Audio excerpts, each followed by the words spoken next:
सुस्वागतम मित्रांनो. तर आजच्या भागामध्ये इकडे आता जी मंजू आहे ती आता घरी येऊन खूपच खुश झालेली असते.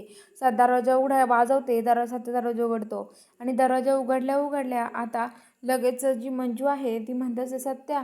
तर सत्याला बघून ती हसायला लागते मोठ्या मोठ्याने. सत्या म्हणतो, काय झालं तुला हसायला? काय झालं वाघमारे, तुम्ही का हसताय? मला काही विचित्र दिसतंय का माझ्यामध्ये? तर आता लगेच ती म्हणते की सत्या, तू जर स्वतःला आरशात बघितलं ना, तू सुद्धा खूप मोठ्याने हसशील. तर आता लगेच सत्या म्हणतो, काय झालंय पण वाघमारे? तर आता सत्या आरशात जाऊन बघतो तर त्याची जी मिशी आहे ती अर्धी चिटकलेली असते ना, अर्धी तशीच निघून आलेली असते. तो पण हे बघून हसायला लागतो. तो म्हणतो, खरंच वाघमारे, मला पण हसू आला, खरंच खूपच इंटरेस्टिंग होतं हे, असं म्हणतो. आणि आता मंजू म्हणते की हो मग सत्या, अरे हे जाऊ दे, पण कुणी जर बघितलं ना तर खूप अवघड होईल तुझंवालं. तर सत्या म्हणतो, वाघमारे कोण बघणार आहे? हो बघितलं तर काय करू आता मी?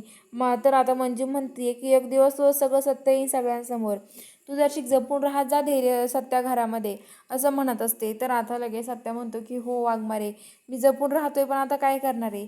तर आता लगेच मंजू म्हणते, जाऊ दे चल, आज काय तुझ्या आवडीची मेथीची भाजी बनवते मी, असं म्हणत असते. आणि सत्याला ती मिठी मारते घट्ट. तर ती म्हणते, सत्या मला वाटतच नाही, माझा विश्वास बसत नाही आहे, मी तुझ्याजवळ आपल्या घरी आलेले आहे, मला वाटत नाही असं सत्या. तर सत्या म्हणतो, वाघमारे एक चिमटा येऊ तुम्हाला? अहो खरंच तुम्ही आपल्या घरी आलायत, माझ्यासोबत आहात.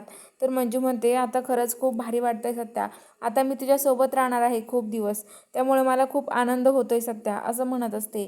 तर आता लगेच ती सत्या म्हणतो की हो मग वाघमारे, आता तुम्ही माझ्यासोबतच आहे कायम, असं म्हणत असतात. त्यांचं बोलणं होतं आणि आता ते खाली येतात. तर इकडं जो बलमा आहे तो बलमा तिकडे एकटाच रात्री उभा असतो आणि एकटा रात्री खूप रडत असतो, खूपच रडत असतो.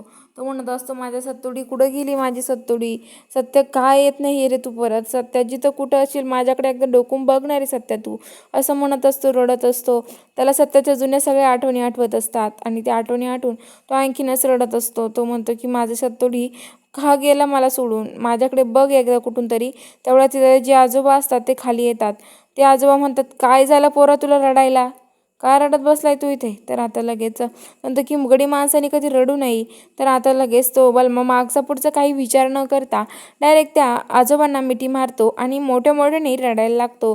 म्हणतो की आजोबा, माझा सत्य मला सोडून गेला, रडू नाही तर काय करू हो मी? मला तर काहीच कळत नाही हो आजोबा, असं म्हणत असतो. तर आता लगेच ते आजोबा म्हणतात, हे बघ, गडी माणसाने जास्त रडायचं नाही. अरे तुझा मित्र होताच असा की त्याचं दुःख सगळ्यांना झालंय.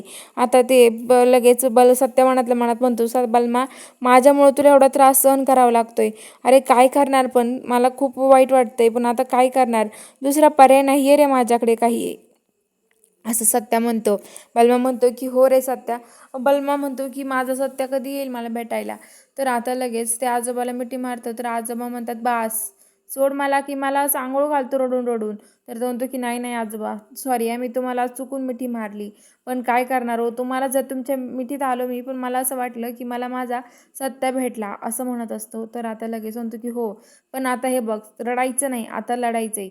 सत्या जे काम करत होता, मदती करत होता, आपल्या माणसांना रडवत नव्हता, अश्रू डोळ्यात देत नव्हता, हे कामं तू करायची आता. तर तो म्हणतो की हो, असं म्हणत असतो. आणि आता तो म्हणतो की ठीक आहे, मी करेल असं सगळं काही, असं म्हणत असतं. तर इकडं मंजू आणि जी सवी आहे ती भाजी नेसवत असतात दोघीजणी.